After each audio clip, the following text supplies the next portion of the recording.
So, as a newly diagnosed autistic person, I've of course been watching some YouTube videos about other people's experiences, and one point of conversation that comes up really regularly is unmasking. So, masking, if you're not aware, is basically a coping mechanism that a lot of autistic people will undertake, and it involves presenting a different or perhaps a more confident version of yourself to the neurotypical world at large, really. Basically, because as autistic people, we feel really different, and it's presenting a modified version of our own personality that kind of fits in better with other people. You could perhaps compare it to like method acting. You've created this almost curated version of yourself through years of studying other people and copying their behaviours perhaps, and wrapping this up into this alternate version of yourself, really. Neurotypical people will often undertake a kind of similar process at times. So a lot of people will present a different version of themselves within the workplace, but for autistic people it's a lot more profound and just life consuming, really. Masking can obviously come at a price as well. If you're pretending to be a person for years on end, that can be doing all sorts of problems to your inner health as well. I know for me, I've had years of IBS or GI symptoms as a result of having to go out into the world and pretending to be this kind of more confident or bubbly version of myself, when all I want to do is kind of hide in my bedroom. It really does come at a cost. So I've been thinking a lot this week about the concept of unmasking for middle-aged people, because we've spent decades, haven't we, presenting this kind of curated version of ourselves to the world. And how on earth do we roll back from that? There's just so much to think about, and it's really quite a daunting prospect, isn't it? So I've been thinking about people, maybe in their work life, for instance. If you've been in a job for years where your whole personality is, very much part of your job. If you're in perhaps a customer-facing job, or I've spent years in various people-facing jobs, such as customer service. There was a bit of recruitment, event management, etc. And I had to be like a kind of way more bubbly version of myself in order to just kind of relate to people and get along with them. So that was always come at a cost. Don't get me wrong, but I don't know how any of my bosses would have felt if I'd gone in with a recent autism diagnosis and said, by the way, the person that you think doesn't actually exist, and I'm going to start presenting this kind of other version of this person instead. And I'm sure you know what I mean. It's quite difficult to describe, isn't it? But yeah, I'm trying to think how some of my bosses would have responded to that, and I'm sure some of them would have been quite unkind about it. I guess I'm in a semi-fortunate position these days because I've been based at home for a fair few years now, maybe 4 or 5 years, maybe a little longer, due to some chronic health issues. I've got MCAS, so I have to really control my environments. And as a consequence of that, I see very few people these days. I don't socialise because I just have to keep myself safe, basically. I've still to talk to, people socially about my autistic diagnosis. I haven't really told anybody in person, obviously, other than my partner, Ian. And yeah, I don't know how that would go, really. It's quite quite a difficult one to imagine, really. Will they think that I'm a different person entirely? Will they feel cheated? That I hadn't been wholly honest with them, in terms of our friendship. I'm sure if your friends and your acquaintances like and respect you as a person, they'll of course embrace this with you and, come along on the journey with you, but there's no guarantee of that, is there? you know, how will people respond? It's such a massive question. And if you're unsure about unmasking in any way, it's really daunting, isn't it? It's really weird actually, because I was thinking this week, it's probably, I don't know, maybe a little odd that I'm really happy to discuss all of this with you folks on YouTube. Obviously with people I don't know, although I have to say the community so far has been overwhelmingly positive and welcoming, and I'm hugely grateful. But the thought of actually talking to people that I know about my autism diagnosis, even though, I rarely see anybody these days, yeah, I don't know how I'd feel about it. I don't know whether I'd just skirt around the whole issue and just not want to talk about it. Perhaps it's something that you have to wait for, perhaps maybe in a year or two I'll feel way more comfortable about talking about my autism diagnosis and potentially my ADHD diagnosis as well. It's yeah, I guess I'll have to wait and see.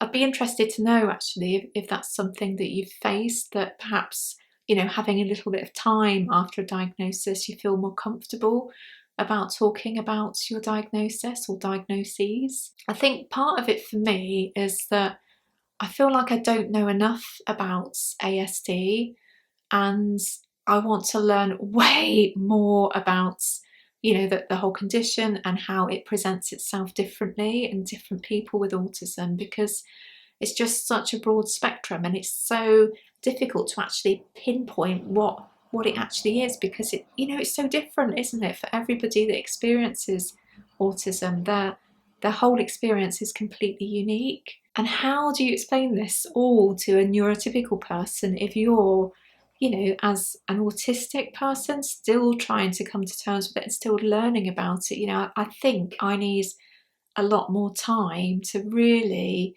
digest what it all means to me, really. And I think also, if we're all really honest with ourselves, we have to really think about internalized ableism as well, because the media and society at large has done such a great job of, inflicting its views on us, that it's really difficult to, just get out of that mindset and to really learn about ASD. So, some examples of internalized ableism for a late diagnosed autistic person might be thinking, I'm not disabled enough, or I don't deserve any supports because I've coped this long without it. And I'm sure you can think of a fair few others. It's just so easy to fall back on kind of tropes and stereotypes and to, really challenge those. And the only way to do that is to learn and educate yourself about ASD. And, I've got a long road ahead of me in just trying to find out as much reliable information as I can, really, not only for myself, but, for the community as well. I think knowledge is power. And while there is, a certain amount of research out there already, it's mainly been conducted on autism or Asperger's in males, and there's just so much missing, isn't there, in terms of women and girls and how we experience autism. And, I want to see that research, and I'm sure you do too. So in terms of unmasking in middle age, where do you get started? As I say, it's probably been easier for me because I have been home-based and I haven't been kind of forced out into the world at large. But if I were in the workplace, or if I were still seeing friends regularly, how would I start? I imagine it would be baby steps. I would think that maybe if I started unmasking around perhaps one person or a small group of people, and just seeing how you feel about it, really. You know, perhaps sometimes you feel like you may have gone too far too quickly, and it's a case of perhaps rolling back on that. I think it's a really slow process, in all honesty. And you know, you might not want to unmask at all. It's like a life skill in itself, isn't it? And you know, I've certainly seen people online say that, you know, it's taken me years and decades to learn how to do all of this. It's like a language, you know. I don't want to lose it, and I think that's completely valid as well. You know, I think we're all individual as autistic people, and not one bit of advice will be right for all. I think it's really about what feels comfortable for you, and you know, it's about timing as well. I think if something doesn't feel right now, perhaps, you know, in another year or two, it's something that you might, you know, feel a bit more comfortable about trying. And I think also that's where the whole autism YouTube community really comes into play as well. You know, it's just, for me, so brilliant to find people that can really relate to stuff that, you know, I've been through and I'm still going through, really. And it feels like a real epiphany to find other people that can really understand when I say that I used alcohol to be able to talk to people, or I find noises physically painful, or, you know, I don't know, I can hear my eyes when I blink. You know, it's, you know, just amazing to think, you know, I'm not on my own with this. There's a whole community of people that understands, and, you know, not all of them will understand, but certainly you'll find at least the odd one or two that do. And gosh, how refreshing is that? You know, I just wish that I'd found all of this years ago, really. And that kind of leads me on to, you know, saying a big thank you, really, to all of you. I started uploading to this channel only kind of 2 months ago, and I run another channel for my, you know, my art channel. It's Clay Disarray, and I've had it for, gosh, 8-9 years now, and engagement's always been really dreadful on it, and I was expecting much of the same. I thought, you know, it'd be really nice to get all of this off my chest, so I'll just start a YouTube channel where I can just blurt out stuff relating to this whole new diagnosis and way of thinking.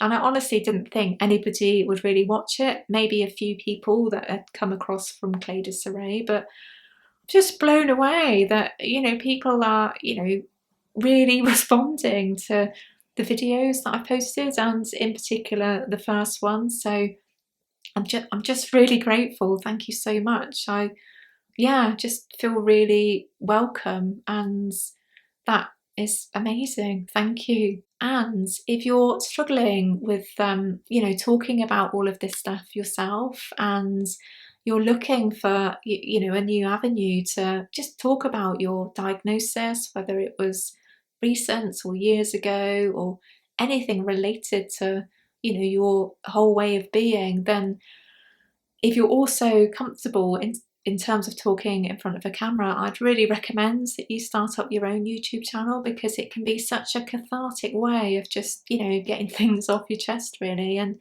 finding other like-minded people. You know, it's been such a delight for me. So anyway, back to unmasking. I would love to hear your thoughts on this, because, you know, the whole thought or process of unmasking is such an enormous thing to do at any point of your life, you know, not just in middle age. I'd love to hear if it's something that you've done, or if you're in the process of doing, how it's been for you, or if you're, you know, on the other side of things and it's not something that you feel comfortable with doing, and you're happy, well, as much as you can be, with having you know, a masked version of yourself or a curated version of yourself, and whether that's a, you know, a different version that you're showing to people as well. That's quite an interesting thought, isn't it? You know, I think I've certainly presented different versions of myself to different friends groups, and you know, different work colleagues. It's just all about kind of responding to, you know, who you're dealing with at the time, isn't it? And really trying to find ways of connecting. So it's about, you know, almost making mini curated versions of yourself there as well, isn't it? Gosh, it's just a huge topic to explore, isn't it? But yeah, let me know your thoughts and experiences down below, and I may well do a follow-up to this at some point, because there's, yeah, just so much to it, isn't there? But anyway, thank you for watching, and thank you for joining me on this journey of self-discovery. And yeah, if you're also on this journey, by all means go and hit the subscribe button, and yeah, I'll be uploading again soon, I imagine. Just wanted to say before I go that my studio is on a really busy road, and it's often annoying in terms of traffic noises, etc. So there might be a few kind of jump cuts in this, as there will be in, you know, other videos as well. So my apologies for that anyway, but you know, I can only do what I can do really. But yeah, I'll see you soon.